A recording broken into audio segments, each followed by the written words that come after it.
Hello બાળકો, કેમ છો? આજે આપણે ધોરણ 9માં ચેપ્ટર નંબર 1 એનું ઉદાહરણ નંબર 10 છે શીખવાના છે.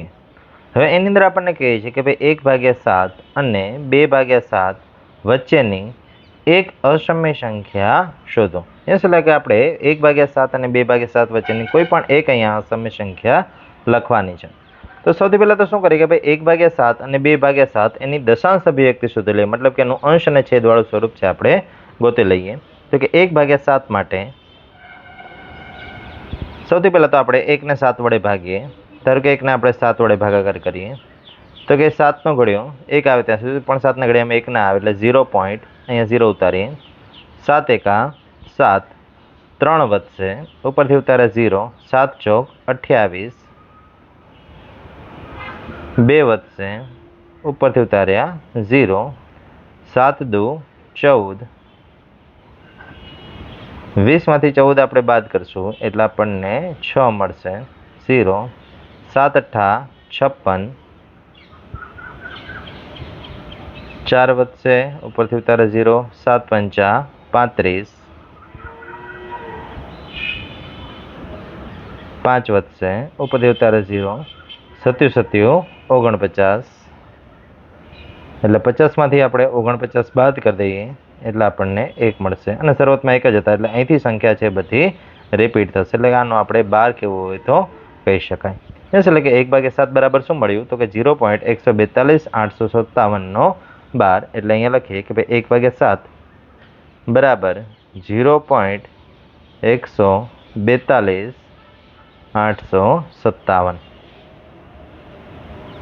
એનો આખાનો 12.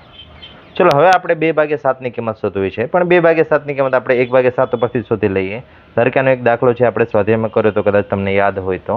હવે એ જ રીતે અહીંયા 2/7ની કિંમત આપણે શોધીએ કે ભાઈ 2/7 એટલે શું થશે તો કે 2 ગુણ્યા 1/7. ચલો એટલે 2 ગુણ્યા શું થશે તો કે 2 ગુણ્યા 0.142,857 આખાનો 12.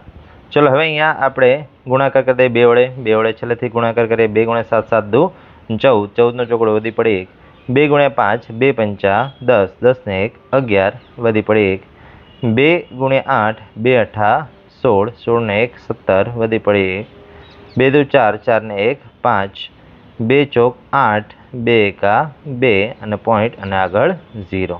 એટલે કે 2/7 એની જે કિંમત મળી એ કેટલી મળી તો કે 0.285,714, એટલે કે આપણને કિંમત છે અહીંયા મળી છે.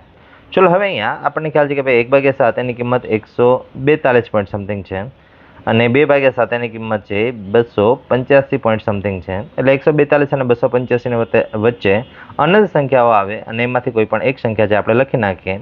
તેથી લખીએ કે ભાઈ 1/7 અને 2/7 વચ્ચેની અસમય